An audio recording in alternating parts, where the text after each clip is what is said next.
Have you ever watched the Beatles recording in Abbey Road and thought, that must have been so cool?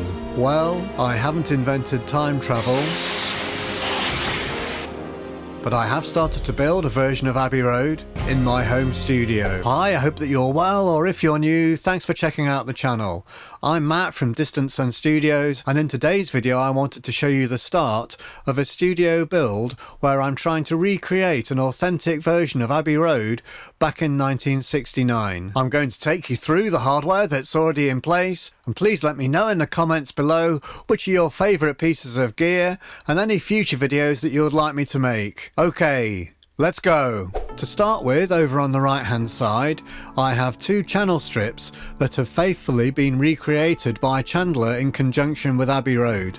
They're taken from the TG console. This was a solid state desk, so it was moving away from the tube technology that had been used up until this point. In these two units at the front end, you've got a mic preamp, a line input, and a DI input. Additionally, you've also got an EQ section that's taken from the Chandler Curve Bender. Immediately below it, I have the Chandler TG microphone cassette. This is essentially a recreation of a channel strip from that TG desk. So starting on the left hand side, you have the preamp section along with a low cut filter, although interestingly, they call it the rumble filter. From here, the signal passes through to the EQ on the right hand side, where you again have a Chandler EQ. However, this time you can either boost or cut the bass or treble at fixed points, and then you have a step control at various frequencies in the mids that you again can either boost or cut. There's also a useful bypass switch,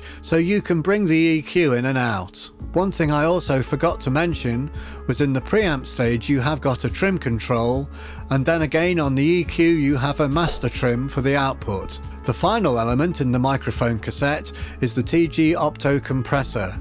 The TG desk was one of the first consoles that featured compression on every channel. There are a few controls in this opto compressor. First of all, you can adjust the knee on the compressor to either snap or rounded, snap being more aggressive. There is then the hold function that sets how much compression is going to be applied, attack and release, and then a level control.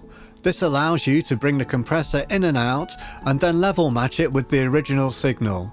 One other thing I really like about the microphone cassette is the connectivity on the back.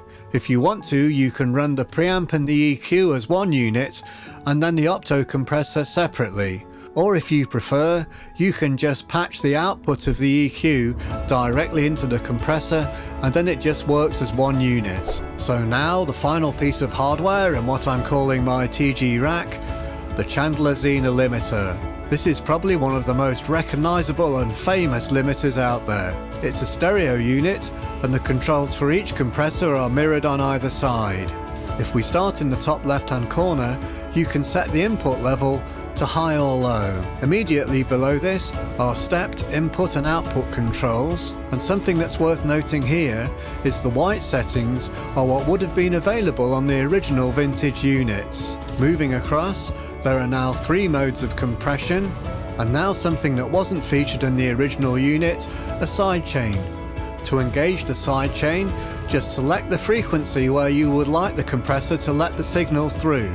The next 2 controls are where you set the attack and release, and then above this is another new addition from Chandler, a switch that allows you to select limit or through. By selecting through, the compressor is no longer engaged. However, you can still drive the circuit by increasing the input gain. In turn, this can add all that vintage vibe and character to your mix. Finally, you can bring either side of the compressors in and out, and the link selection switch below allows you to run the 2 compressors independently in mono, or you can run them together in stereo. The final piece of hardware that you may have noticed in the centre of the desk is the Neve 8816 summing mixer along with the additional fader pack. I'm not going to go through the controls on this today, but what I am going to say is this is actually going to be moved over to the side of the desk. If you're interested in watching my recent visit to Neve, where I've now placed an order for a vintage Neve console, well, that video's just here. I'm Matt from Distant Sun Studios. Cheers.